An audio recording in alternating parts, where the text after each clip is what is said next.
Hey, salut tout le monde et bienvenue sur Petite Touche de Gourmandise, j'espère que vous allez tous très bien, pour ma part ça va super.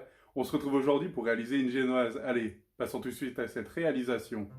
Comme d'habitude, je mettrai le détail de la recette dans le descriptif de la vidéo, donc pour réaliser une génoise, il vous faudra des œufs, du sucre, de la farine et de la maïzena. Première étape, je mets les œufs dans un saladier. Ensuite, le sucre. Et je mélange le tout pendant quelques secondes.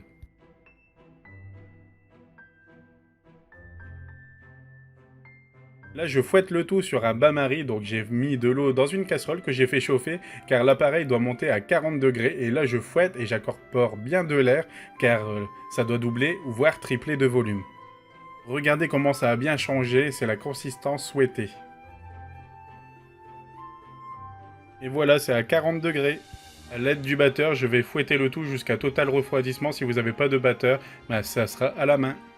La vitesse du batteur, je l'ai mis assez rapide et ça doit encore doubler de volume. Si vous n'avez pas de batteur, ça sera toujours à la main.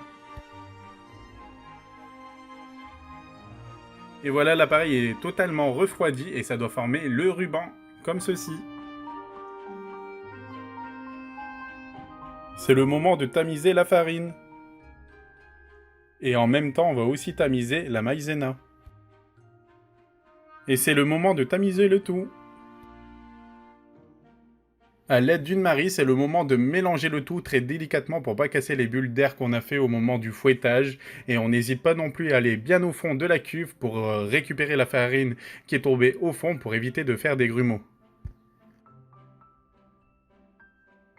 J'ai pris un cercle de 20 cm de diamètre et je l'ai beurré et je vais le fariner.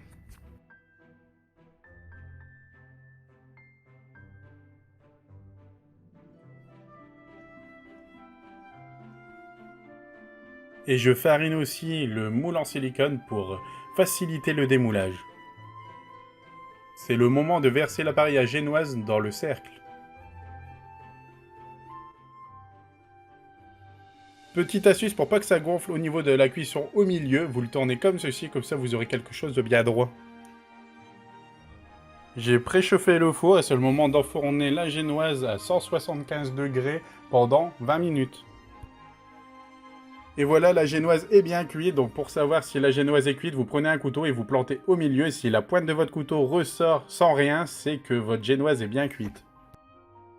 La recette de la génoise est terminée, donc vous verrez bien sur une prochaine vidéo de ce que j'ai fait avec cette génoise tout simplement. J'espère que cette vidéo vous aura plu, n'hésitez pas à liker, commenter, partager cette vidéo, ça me ferait vraiment plaisir. Je vous dis à bientôt pour de nouvelles recettes, c'était Petite Touche de Gourmandise, allez, bye tout le monde.